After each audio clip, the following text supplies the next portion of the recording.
நெல்லையிலே வாழும் காந்திமதி உன்னை நினைந்து தொழும் எனக்கு நீயே கதி.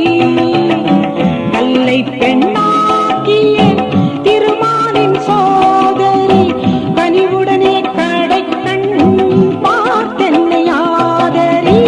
நெல்லையிலே வாழும் காந்திமதி உன்னை நினைந்து தொழும் எனக்கு நீயே கதி.